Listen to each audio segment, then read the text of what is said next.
Okay, great. Well, look, I think we will make a start now. So just want to kick off by saying good morning, everybody, and thank you for joining us and welcome to the latest Greater Birmingham Chambers of Commerce Clean Air Zone stakeholder engagement event in conjunction with Birmingham City Council. This is a great opportunity for everyone to hear the latest on the Clean Air Zone from our colleagues at the council, and also the chance to ask any questions of Councillor Wasim Zafar and the team who are supporting him there. So, I mean, ever since the Clean Air Zone was first mooted, really, the Chamber and the Council have been working very closely together, especially Councillor Wasim Zafar, who's the Cabinet Member for Transport and Environment at Birmingham City Council. You know, first of all, that relationship was about ensuring that the business voice, the needs, the concerns were factored into the thinking around the CAS so that it could help to shape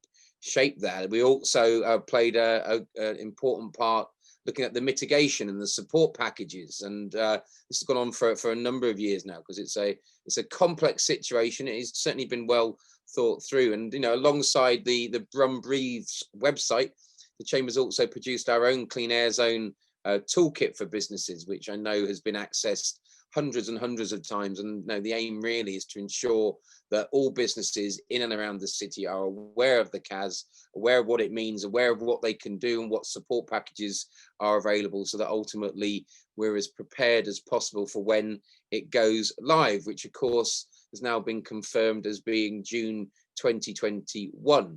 And while I know that sort of patterns of work and travel have been disrupted in the last 7 or 8 months due to the pandemic, if you have been in and around Birmingham in that time, then you would have seen some visible signage around the Clean Air Zone sort of being put in place ahead of next summer. So what we're going to do this morning, then we're going to shortly hear from Councillor Zafar, who's going to sort of update us on the CAS and where we're at with that, and then we'll hopefully have about 35 or 40 minutes for an open Q&A. Please put comments and questions in the Q&A box in the chat. I'll attempt to moderate those, feed them into the councillor and the team who are here to also answer any of those questions. If we don't get through everything, because we will finish at 10 o'clock this morning, and what we'll do is we'll capture all of the comments, we'll feed them, pass them over to the council, and we'll make sure that engagement continues. And obviously this is just part of an ongoing series of events that we'll be running at the Chamber to make sure that we are supporting our businesses. So this is not your only opportunity. I was also going to point out that we were very proud about this, that and I think we were nominated for an award, and this series of work between the Chamber and the Council actually won a Mode Shift National Sustainable Travel Award for our stakeholder engagement program. So that was only announced I think yesterday actually, so who knew? But hopefully everyone's pleased that this is an award-winning series now. So I think that's a good note for me to hand over to Councillor Wasim Zafar, who, as I said, is the Cabinet Member for Transport and Environment at the Council, and is going to give us a kick-off presentation updating on the Clean Air Zone. So Councillor, over to you. Thank you, Paul. And before I before I put up the presentation, I just wanted to say a very big thank you to you, Paul, and your team at the Chamber for organising today's event. In fact, not just for this event, but for the journey that we've been on, this award-winning journey. Who would have thought last night this partnership would have been would have won this amazing award? So it's just testament to the work that you, Paul, and your team and the team of officers at Birmingham City Council who support me in this very challenging very challenging project. And I also want to say thank you to your members too for engaging with us through the Chamber and with other means. No one's saying this is easy. We feel it's the absolute right policy. It's a challenging policy, and without the level of engagement, without the level of communication between us, we would never get to this stage. I would never be able to launch next June. So I'm really proud of where we've got to. I'm going to hopefully share my screen, and I'll get this right. Cool. I think you should be able to see the presentation there. I have noticed a typo on that, so apologies for that. So we'll quickly move on from there. So the government mandated clean air zone here in Birmingham, known as the CASD. Some of us call it the CASD Plus because there's extra interventions that we need to introduce beyond the CASD sort of portfolio that the government's given us. And as Paul said, we've now confirmed that we will be launching on the 1st of June 2021. Originally, it was due to launch January this year, January 2020. We had to delay that because of some challenges with the technology to launch this summer. Very soon into the pandemic, I wrote to the government asking for a delay in the implementation and also asking for an amendment in the ministerial direction that we received back in December 2017. Whilst the government agreed for the delay, they weren't so keen on the ministerial amendments, ministerial direction. So that still hangs over our head. Basically, we have to, the reason we're introducing the Clean Air Zone here in Birmingham is because the government have mandated Birmingham City Council and the City of Birmingham to get its air quality levels to compliance within the shortest possible time. And compliance levels in terms of nitrogen dioxide is 40 milligrams per cubic meter. That's the World Health Organization guidelines that we have to adhere to as quickly as possible. So for those non-compliant vehicles, the non-compliant vehicles are mainly old diesel vehicles or very, very old petrol vehicles. You would have to pay to enter the Clean Air Zone area, which is this area here. It's the Middle Ring Road in Birmingham. So once you come into that, the Ring Road itself is not included in the Clean Air Zone. But the moment you come in, if you're driving a non-compliant car, you'll be charged. And we currently estimate approximately a quarter of the vehicles that drive through the Clean Air Zone are non-compliant. So the vast majority of people shouldn't be affected by the Clean Air Zone. So if you're driving an uncompliant vehicle, it's £8 for a car or a taxi and £50 for HGVs, coaches and buses. And I strongly advise you to get onto the government website where you can check whether your vehicle and the vehicle fleets that you've got within your businesses are compliant or not. I think it's really important. I've got friends who are driving compliant cars who are sending me hate mail via WhatsApp and WhatsApp groups telling me about this disgraceful decision we've made to implement this when they're absolutely not affecting as badly as, say, the old diesel cars, the air quality levels in our city. So please do check whether your vehicle is compliant or not, and whether the fleets that you've got within your business are compliant. That website, which I understand now to be 99% reliable. There were some issues with it originally, but we're very confident that it's now working as well as it can be. And it's quite a challenging piece of work to compile this because there's a number of different data sets that you've got to pull together. There are some short-term exemptions. As Paul said, we've managed together to negotiate with government a number of financial incentives, but also some short-term exemptions too. So two commercial vehicles per company registered within the CAS area, you've got a 12-month window opportunity there to get them compliant before any of them are charged. Commercial vehicles which have an existing financial agreement beyond the 1st of June 21, they will also have an extra 12-month exemption period. Individuals traveling into the CAS area for work and earning less than £30,000, there's quite a number of options for them. So one of the key options for them is a 12-month exemption. And I think it was really important when we worked with businesses, trade unions, and people that work in the CAS area. We felt that it was really important that they were given an extra period of time. So all these start from the 1st of June 2021. So these 1-year exemptions will expire at the end of May 22, and the 2-year exemption for residents who live within the CAS area and have private vehicles registered to them, their exemption will expire after 2 years. And then there's also the visitors to hospitals in the CAS. At the moment, that's down for a year, but one of the commitments I've made is that during the course of the first year, we will be reviewing that to see the take-up of that, and we may have to extend the options on that after negotiating with government. So we are reviewing the hospitals exemption package there. So there's quite a bit of leeway there for the first 12 months in particular for businesses. Then the ongoing exemption, so these vehicles won't be charged. Vehicles with disabled or disabled passenger tax class, so layperson's language, that's those vehicles that don't have to pay a road tax. This is not for blue badge holders. This is slightly different to that. So if you don't have to pay a road tax because your vehicle is a disabled passenger tax class, then you'll be entirely exempt from the Clean Air Zone. Motorcycles, show vehicles, historic vehicles over 40 years of age, specialist vehicles or emergency vehicles, recovery vehicles, etc. And those vehicles classified as Section 19 and Section 22 operations, so community and school transport in Birmingham, they would all be exempt. But we do encourage those vehicles, and particularly those vehicles that work with young people and our emergency vehicles, to get compliant as soon as possible. I think it'd just be helpful to clean air widely. So £35 million pounds worth of financial incentives for our communities to benefit from, and we're really keen that people start to take these up as soon as possible.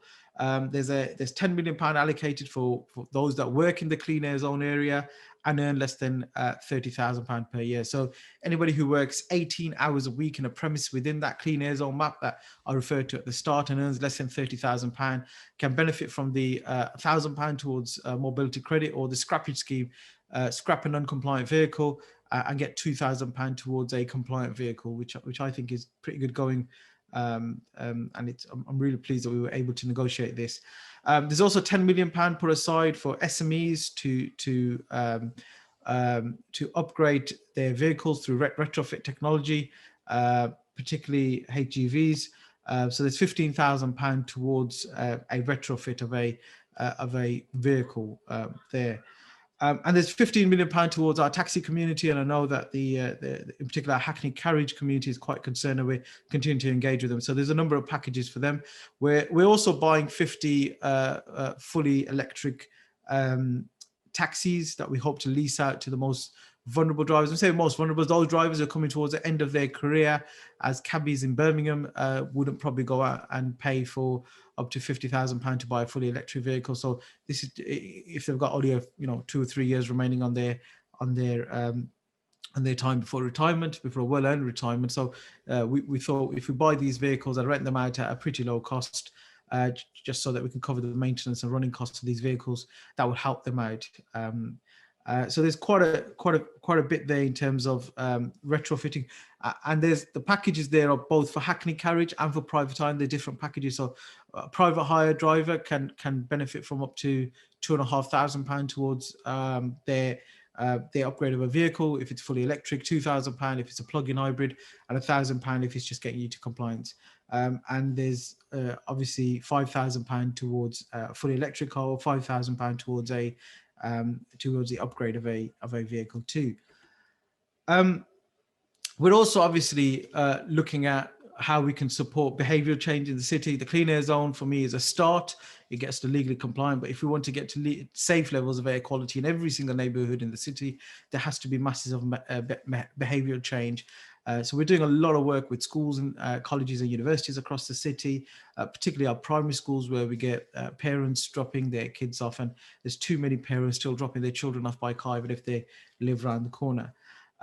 So as Paul said, there's flexible working has increased, so more people are working from home. We're all sat at home rather than in the chamber building today, delivering this presentation as we've done previously.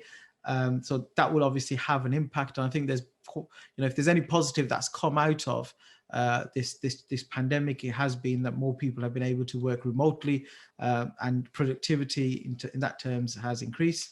The Mode Shift Stars work, the free travel planning support. So there's a brilliant facility and service available that people can benefit from.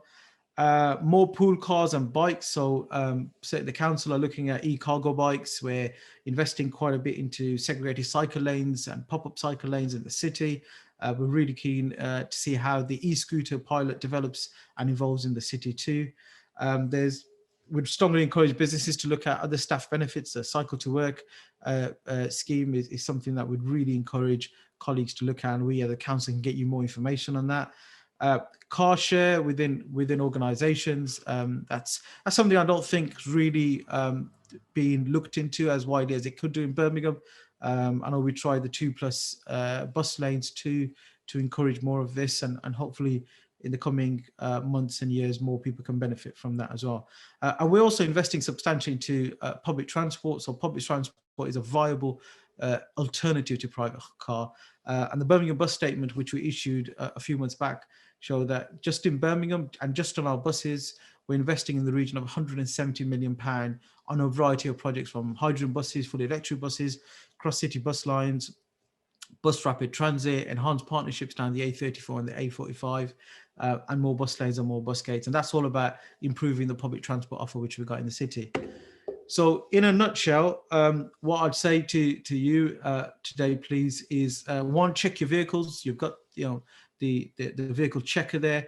And, I'm sure some of you will be pleasantly surprised that you've actually got compliant cars when you thought all along that you would have to upgrade those particular vehicles. Number two, apply for support. The grants are open. Please use the website brumbreeds.co.uk, which has got all the financial incentives and the exemptions on there. We're trying to encourage as many people as possible to apply as soon as possible. And then look at really changing your travel behavior. Do you need to drive in, or is public transport a real option for you? Do you need to drive across the city for that meeting, or can you meet remotely? And all the other behavior change that we mentioned earlier.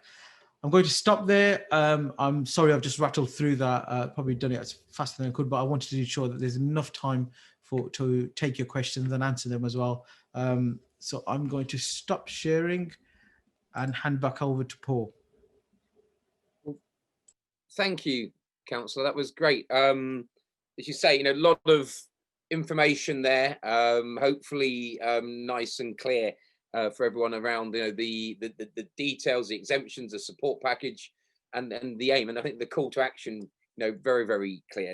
And it's important, isn't it? Because the aim of this is to drive positive outcomes. It's not to penalise people or businesses or the like. It's to hopefully ensure we've got cleaner vehicles and therefore cleaner air, which is going to be beneficial for everybody in our city. But as always, there's lots of detail and complexity. So we've got a lot of questions here. So I'm going to do my best to get through them, as we said. I know there's I mentioned there's a number of people from the council who are supporting the councillor here, who will also be able to dive in and answer some of those questions. Please, though, do check out the Brumbreeds website and also the Chamber's Clean Air Zone toolkit. And I believe we've also already put a link to that toolkit in the chat, because there's a lot of detail in there. Just trying to run through the questions. The first one I'm going to take, Julie Donohoe has posed a couple here. Where do we get the support and guidance in filling out forms for exemptions and grants for upgrading vehicles? That's a good way to start. Thanks, Paul, and thanks, Julie, for your question. So the website brumbreeds.co.uk has all the information with respect to the exemptions, the financial incentives, the grants, as you referred to, all on there. The Chamber and ourselves at the council are always willing to respond to any particular queries that you've got beyond that. We're also encouraging a lot of the trade unions, the trade groups, business improvement districts.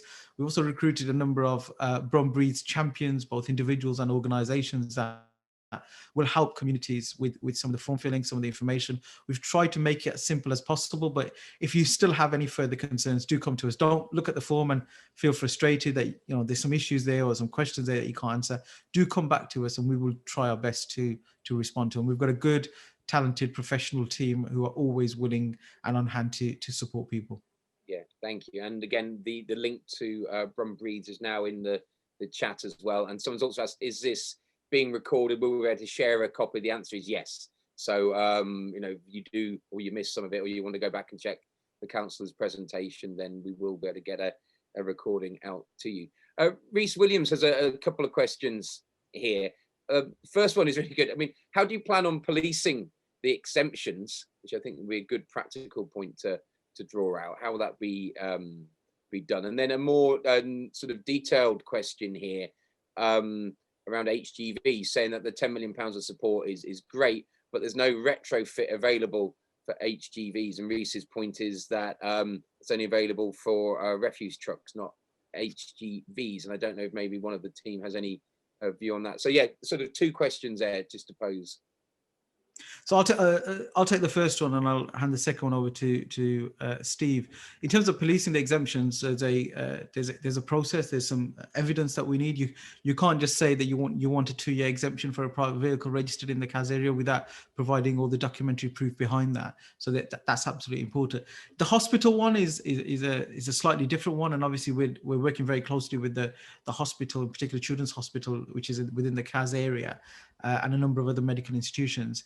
And we're going to be relying on them to help us with that. So if your child has been admitted there, or if you've had to go in for any particular reason with your child for an appointment and you've got an uncompliant car, you can get a exemption voucher off them. But I think they will ask for some proof that you have actually been in the hospital. And as I said earlier in the presentation, that's one where some of my colleagues on the Labour group on the council have just asked that we continue to monitor that, because the last thing we want to do is be penalising or parents who are taking their children to Children's Hospital, and we know that some of the poorer off end up having non-compliant vehicles. So we don't want anyone to be deterred from taking their child to hospital, and that's why we will continue to monitor that.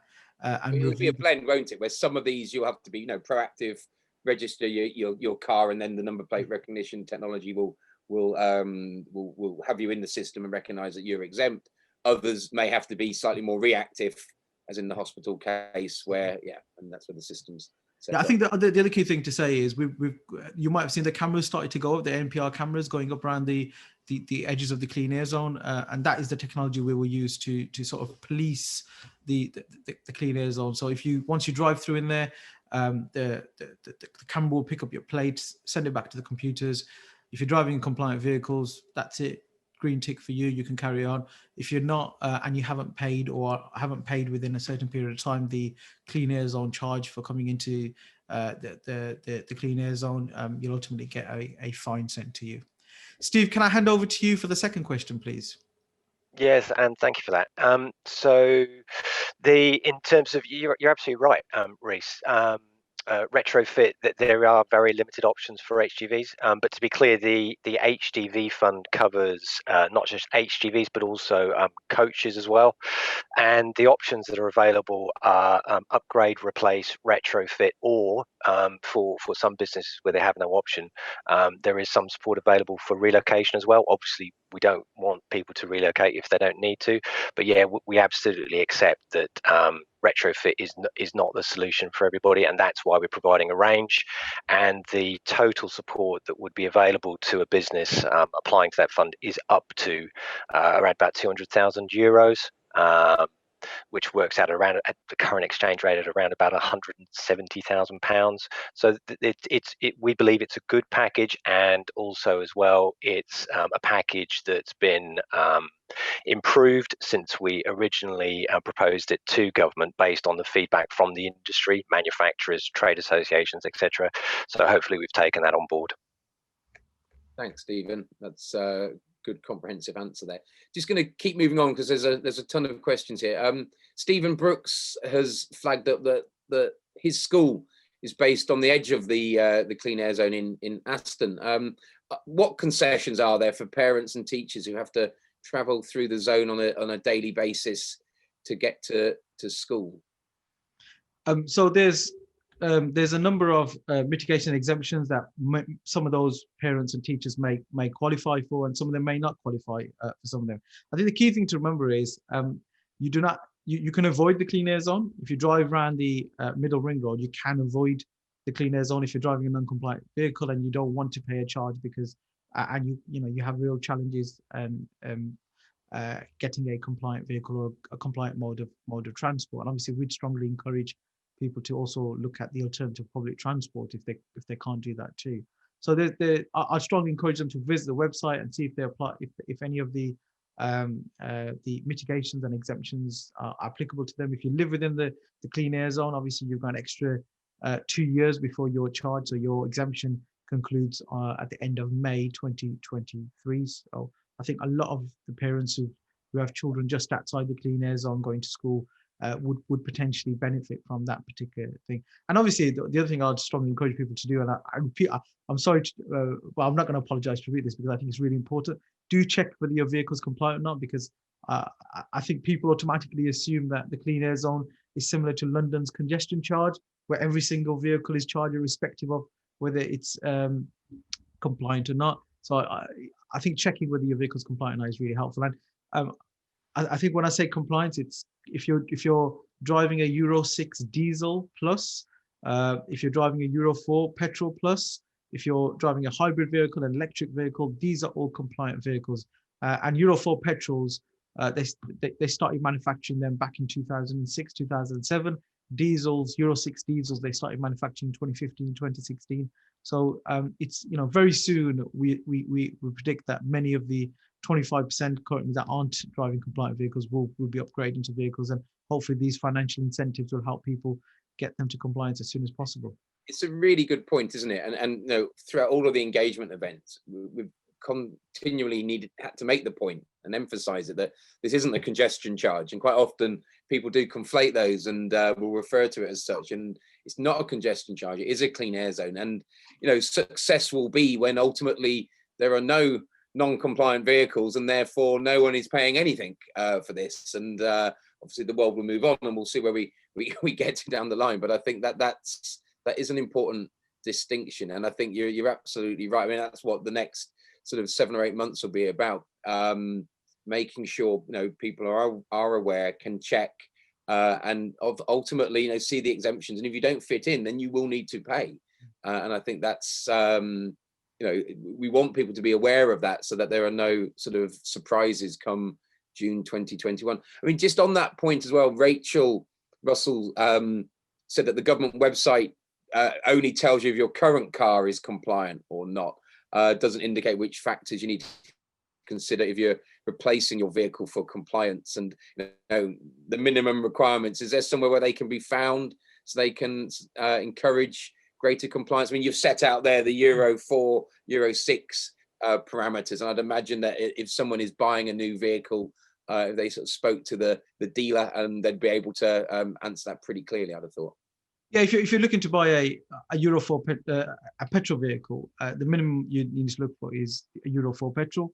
If you're looking to buy a diesel vehicle, Euro 6 diesel, obviously we're strongly encouraging people to buy fully electric vehicles if possible, or plug-in hybrids.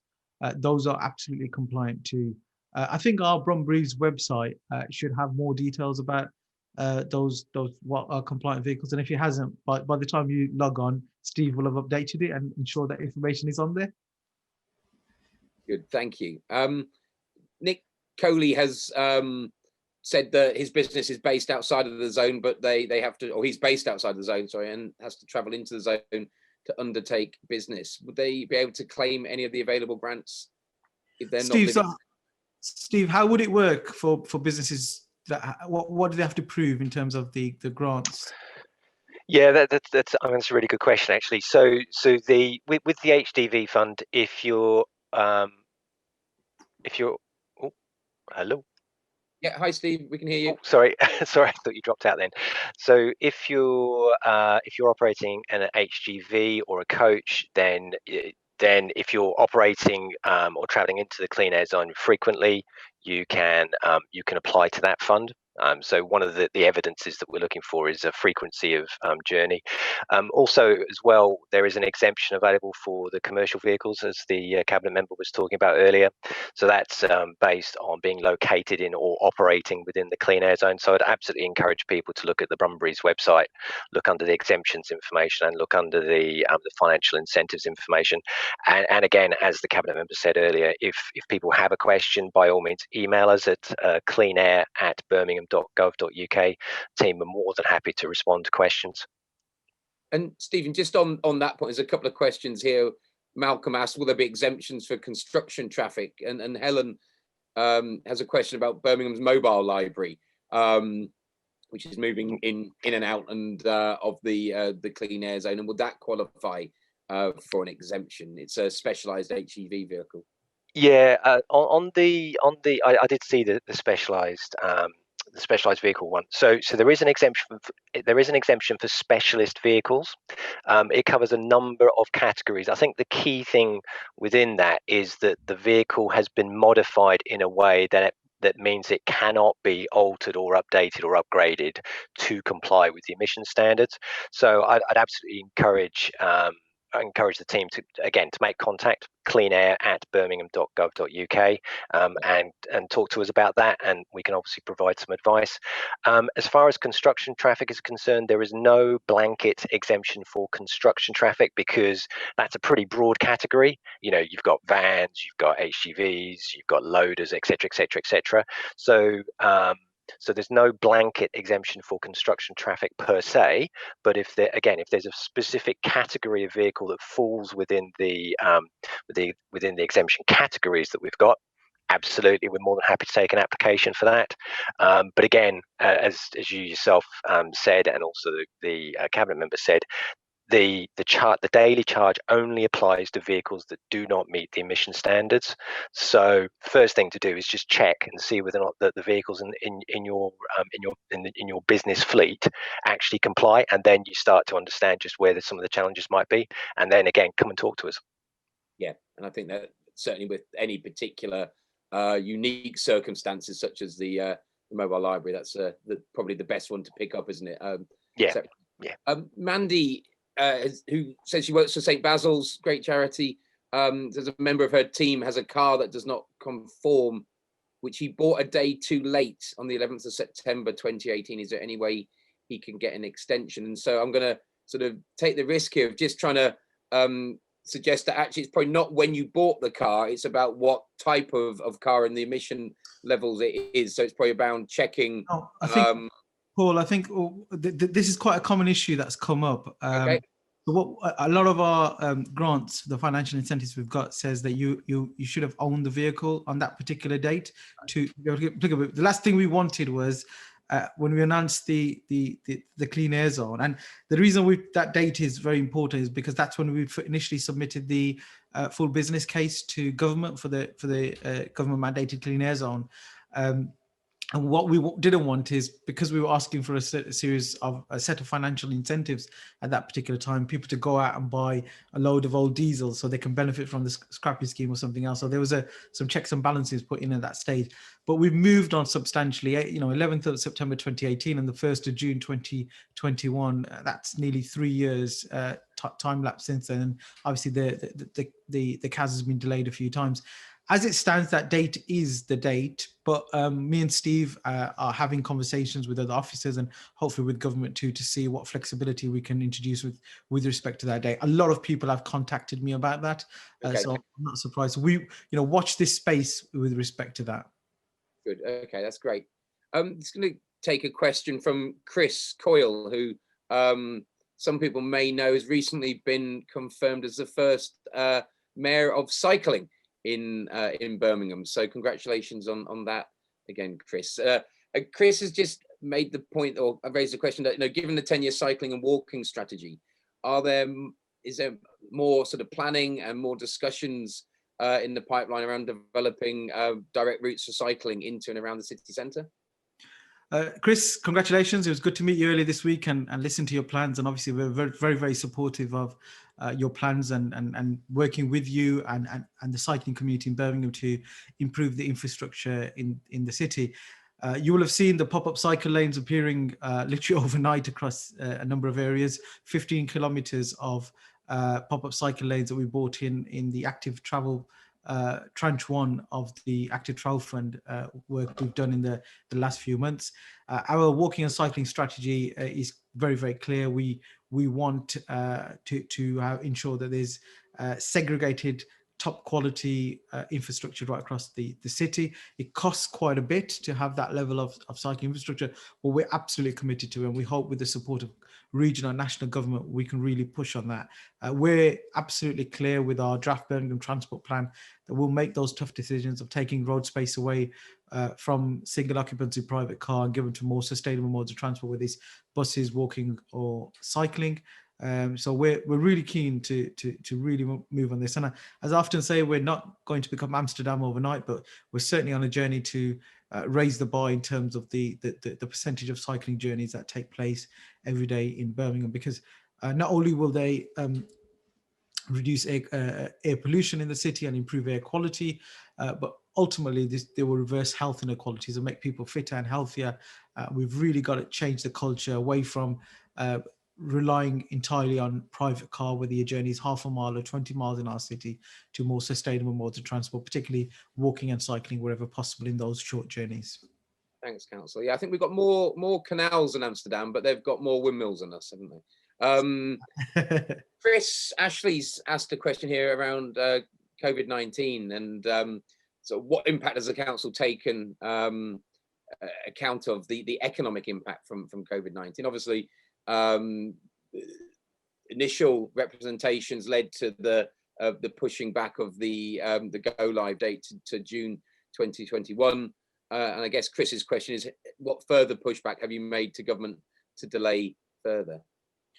So Paul, one of the first people I contacted when we started to understand the impact of this pandemic was yourself. We had that conversation, and we were both very clear that we couldn't launch the Clean Air Zone this summer, and that's why we wrote to the government very, very quickly. One of the things I think we need to bear in mind is pre this COVID pandemic, we had a public health crisis, which is illegal and unsafe levels of air quality within our city. When we get through COVID, we will still have that public health crisis of air quality and poor air pollution and illegal air pollution to deal with. So I think this is a very, very important issue. The government were really keen on us launching the Clean Air Zone in the early part of 2021. And when myself, the leader of the council, Ian Ward, senior officers such as Steve, and the Birmingham Ladywood MP, Shabana Mahmood, met with government ministers on a number of occasions, and there was quite a bit of conversations between civil servants and council officers too. We were adamant that we couldn't launch this in the first quarter of 2021. We wanted to give our communities, our city, enough time to, and we're still dealing with, we've just gone into the second lockdown, and the economic impact that will have is unthinkable. So we've worked incredibly hard, both as a council and as a city, with the support of people like the Chamber and particularly Paul at the Chamber, to try and push the government back as far as possible. And we've negotiated that date back to the 1st of June 2021. So we understand the impact, and we wanted to make this announcement as quickly as possible. Some people have said, why have you made this announcement in the middle of the pandemic? We wanted to make the announcement so people, the businesses in our city and residents and workers and visitors in our city could start to prepare for this change that's coming, because we're absolutely adamant that this will now be launched on the 1st of June 2021. Yeah, and that's part of what the messaging is, isn't it? It's around get ready. And to say it's already 18 months later than was maybe originally planned. So that's added to that extra time, I guess, that people have to upgrade their vehicles because the requirements haven't changed. So I think the key message is get genned up, make sure you're aware of what's what, and don't sort of think that it isn't going to happen, because it is. And what we don't want are, as I say, any nasty surprises for businesses who weren't prepared or aren't prepared for June 2021. Lots and lots of questions here, so we're going to keep on going, and say if we don't get to yours, then what we will endeavour to do is to take a cut, and we'll pass them on to the council and look to get back to you all as well on that. Jonathan has asked a question here. Businesses and residents located just outside the CAZ are going to see their air quality worsen and be subject to even more park and ride nuisance, I guess, potentially unofficial as well as sort of official. How's that going to be addressed? Any views on that, Councillor? So, so there's two questions there. We think, and our modelling shows that we will see the impact of the Clean Air Zone will not just be within the Clean Air Zone. We think there'll be a positive impact further than that. Obviously, it'll diminish the further out you go from the Clean Air Zone, because people will ultimately upgrade their journeys to more compliant journeys to drive into the Clean Air Zone. So we think there will be a direct improvement rather than a disadvantage for those that live around the Clean Air Zone area. In terms of the areas just outside the Clean Air Zone becoming car parks, that is a concern. That's a concern we absolutely have, and we want to address that. So, the community in Nechells, for instance, which is a stone's throw away from the Aston Science Park, feel that people who are driving compliant cars and working on the Aston Science Park might just come and dump their car just outside and walk across the road. And those are the sort of scenarios we want to avoid. And the way to do that is we're looking to set up controlled parking zones. We were hoping the government would fund them in the original ask that we made to government, but they rejected that. So currently we're working extremely hard on controlled parking zones within the clean air zone area. But very soon we will start to work on the areas just outside the clean air zone. We have started work, but we'll start to implement the work around the controlled parking zones just outside. So to ensure that areas just outside the clean air zones don't become car parks that people just dump their vehicles and walk into the city centre for work or business purposes. Great, no, and no, good answer. And I suppose it shows the scale and the complexity of this. Sort of maybe it's a question which is slightly linked from Richard Lamb. Is the zone big enough, or do you think longer term it will need to be widened, or it will be widened? So some people say it's too small, some people say it's too big. We know that other cities have looked at regional wide. So Greater Manchester is looking at a clean air zone, which isn't a D. I think they're looking at, might be a D actually, but they're looking at a Greater Manchester wide zone. Leeds until recently were looking at a city-wide clean air zone. London's obviously is far bigger than ours. We're confident that to get, and people say, why have you chosen the city centre? Is it because it's the city centre? No, our modelling showed that the illegal levels of air quality in terms of nitrogen dioxide were in these particular locations around the city centre because of the busiest areas. They attract the most amount of traffic and the most amount of polluting traffic too. So that is why we chose this particular area. And to get us to compliant levels, and there's 1 or 2 points just outside the clean air zone, but our modelling shows by having this clean air zone, the journeys just outside will become clean, and that those will also get compliant too. So we're confident that this clean air zone area will get us to the compliance levels that are demanded by the government in their ministerial direction in the shortest possible time. But as I said earlier, the clean air strategy and some of the wider work we're doing with schools and communities across the city is looking at creating, making that sort of modal shift, and behavioural change in our city towards more sustainable modes of transport, and creating safe levels of air quality in every single neighbourhood in our city. And I've got a personal aspiration to ensure that every school in the city is a safe haven, and a child goes to school and the air quality levels there are safe, not just legal, but very, very safe, and go beyond the World Health Organization targets too. And I know there's some big aspirations to really promote Birmingham as a green city and try to sort of take the initiative on that. So I understand the connection. Jackie Blackwood from the Crescent Theatre's popped a couple of questions in, but makes the really good point that so many of the entertainment venues around Brindley Place, Broad Street, the whole city, such as the Crescent, but the Rep, Symphony Hall, Town Hall, are really struggling with the pandemic due to closures.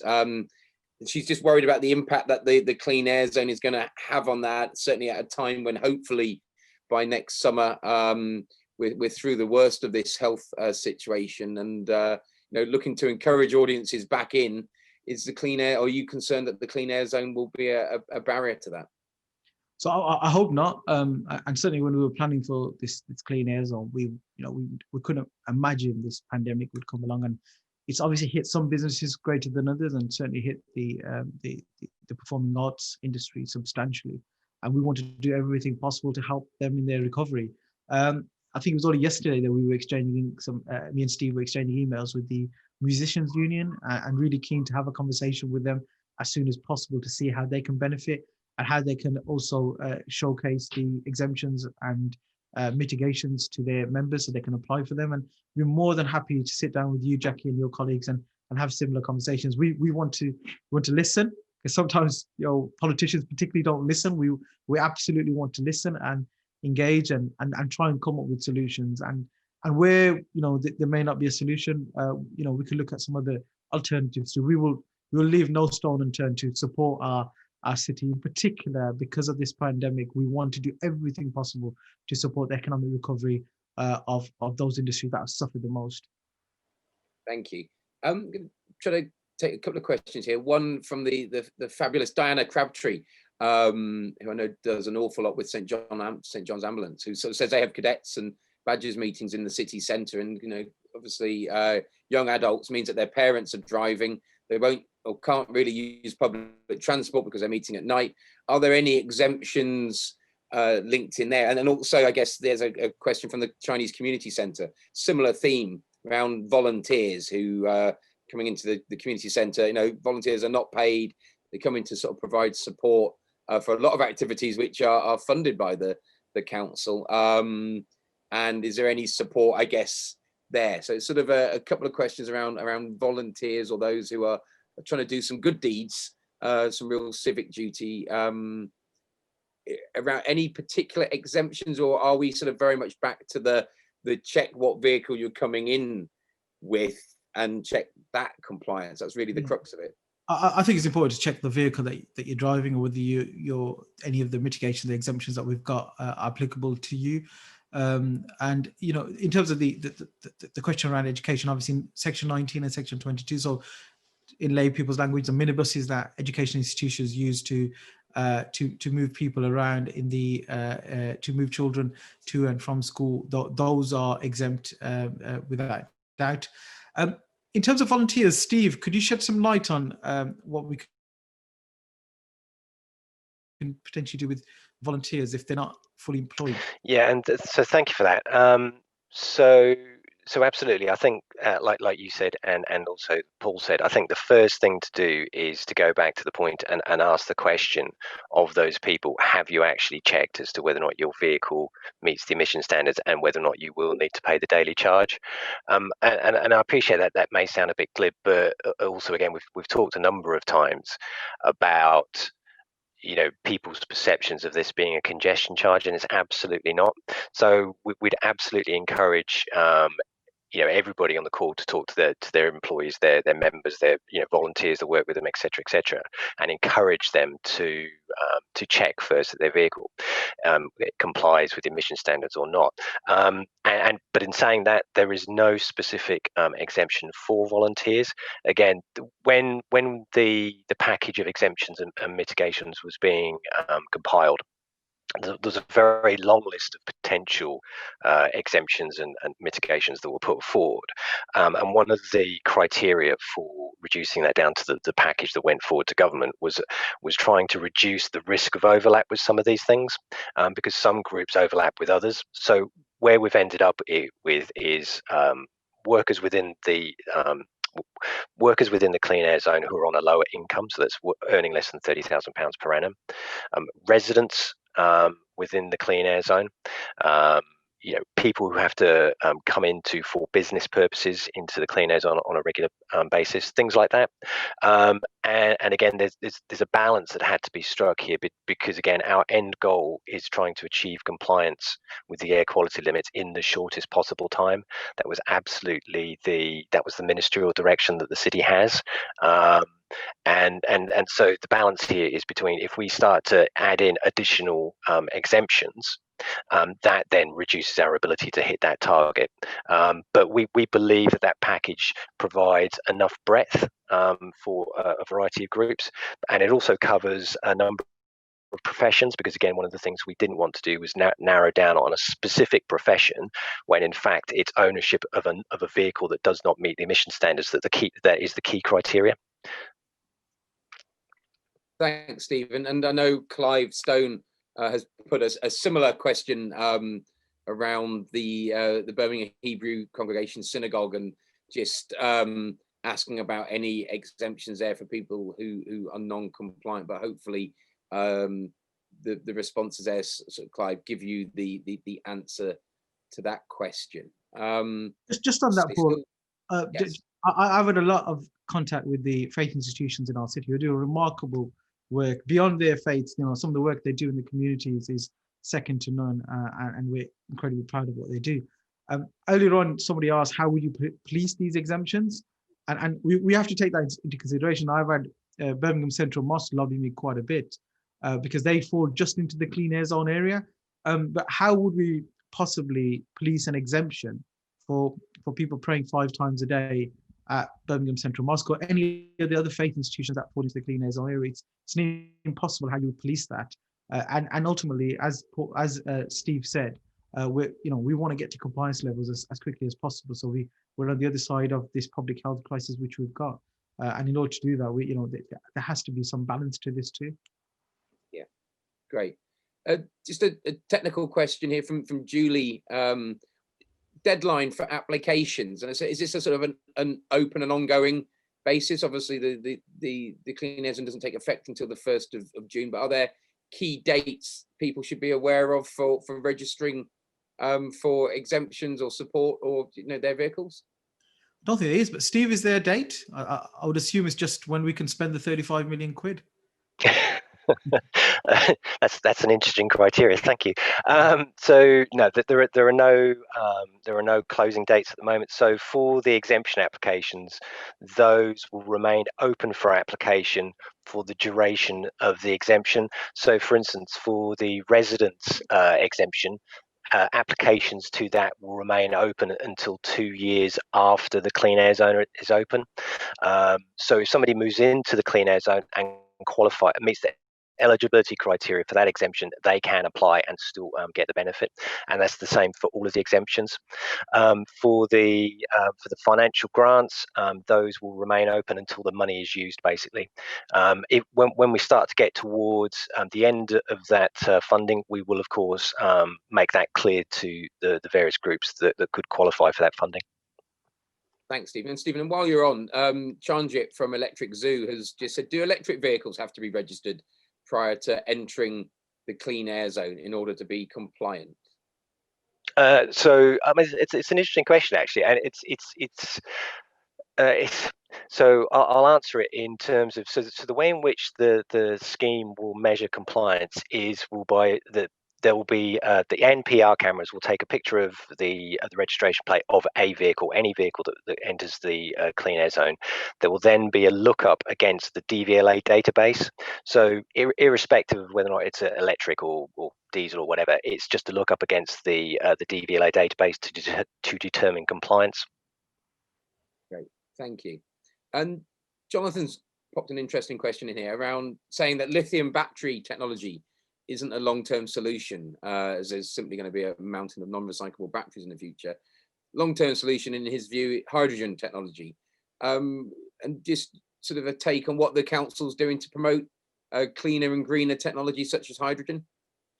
We're absolutely passionate about seeing a hydrogen market and a hydrogen future for Birmingham. We know the University of Birmingham are doing a lot of work around hydrogen trains. We know they're also doing some work with the private sector and ourselves at the Tynesy Energy Park, and that's one of the reasons we really push for hydrogen buses.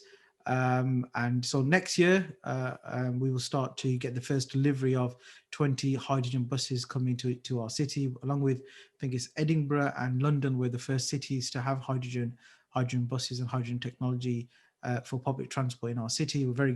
We're delighted that one of the chamber members, NX, are the operator. National Express are the operator that will have these. We will lease these hydrogen buses to, and in fact, we've already used some of the CAS revenue money to support that. So when I say CAS revenue money, the money that comes in from people paying the Clean Air Zone charge from the 1st of June next year will be reinvested into improving air quality in our city and improving public transport. And some of that money has already gone into the hydrogen buses. Some of that money's gone into the train stations, the Campbell line train stations in our city too. So we're looking to reinvest that money into cleaner and greener public transport in our city. Yeah, really, really important point as well, isn't it? That any of these funds generated are not, they are being used to make the air quality even better. So it's not going off into different parts of the requirements that the council has, however challenging the financial situation may be. So we're running out of time. So I'm just going to a couple of quick questions here. This may not be quite so quick, but as Jack Edmonds has just put the question in here.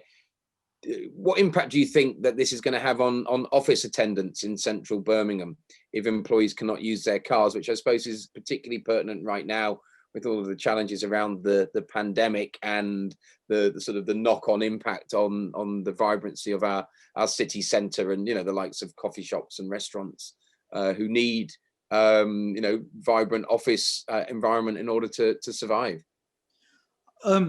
Obviously, in the current situation with the pandemic, the impact that's had on the city centre economy has been far greater than one could have assumed.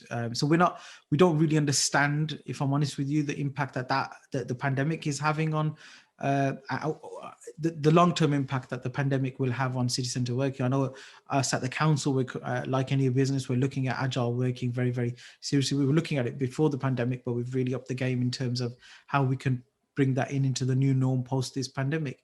But I'm confident that, as I said at the start, 75% of the vehicles that currently go through the Clean Air Zone area are compliant.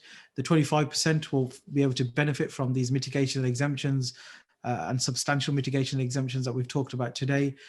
So hopefully there'll be people upgrading their vehicles, and we know that people have already started to upgrade their vehicles since the announcement and since the FPC went into government in 2018. So we're confident that there'll be very small numbers of people who are actually driving through our city centre with non-compliant vehicles and paying the charge next year. And the vast majority of people will either be driving compliant vehicles or utilise the improvements in the public transport system that we're looking to bring in as soon as possible. Great, thank you. Got a technical question here, but it's got a really good point. Usman said that his car is a Euro 4 2004 Honda. Originally, when he checked the car status, said it was exempt, but now says that it isn't, and he needs to pay. For people who are getting mixed messages or such as that, I mean, what can they do? Where can they get clarification? Is there the sort of the helpline, I guess, for those who the system doesn't seem to be working as they might expect? So this might be one of those 1% of the cases which are coming up as problematic. But if it's a Euro 4 petrol, it shouldn't be coming up as charged. But Steve, what's the way around this one? Yeah, I did see that in the Q&A actually, and I was going to try and respond direct to Usman. But for anybody that gets a result that doesn't match to what we've said, so basically, if you're running a Euro 4 petrol or a Euro 6 diesel, you should not have to pay the daily charge. And you get a result that doesn't match that on the vehicle checker, then there is a response mechanism on the vehicle checker that then goes through. They may request additional information to verify that your vehicle meets the emission standards or Euro standards, but they're upgrading and updating the information all the time just to improve the accuracy. Thanks, Stephen. And final point or question I'm just going to take here from Ben Cross, who works at Nissan. Good to be on the call, Ben. Who says Council and the Chamber are doing a very good job with this. Thank you very much. But is there more we can do to help make people aware of where they can go, who they can speak to help change and update their vehicles? So a bit of signposting to the likes of Ben at Nissan. I know Electric Zoo have been on the call, and there'll be many others as well. It's a good point, and I think probably one we can collectively sort of pick up and look to make sure that we're doing that, and certainly those who are super engaged in this and want to help.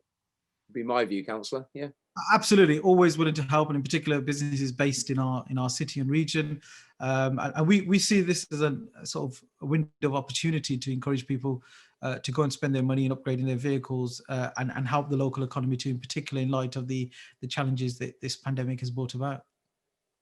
So we're just up to 10 o'clock, so I am going to draw it to a close, as I know everyone will have a jam-packed busy day.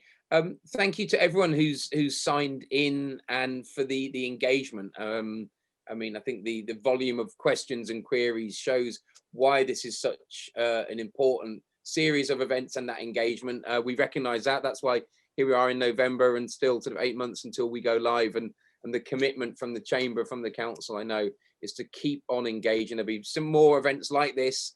Lots of material out there on the various websites and with the toolkits. If you've been on today, please spread the word. As I say, we have recorded this. We will make that available as well through all our sort of channels. But there's a glut of information out there. And just having a look at the chat box, I know people have been popping various links in there.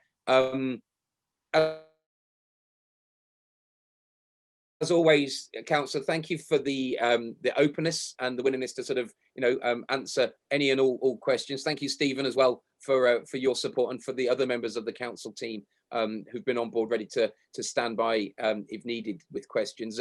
This is going to happen in June 2021. I think the collective aim is to make sure that it lands smoothly and that effectively it works.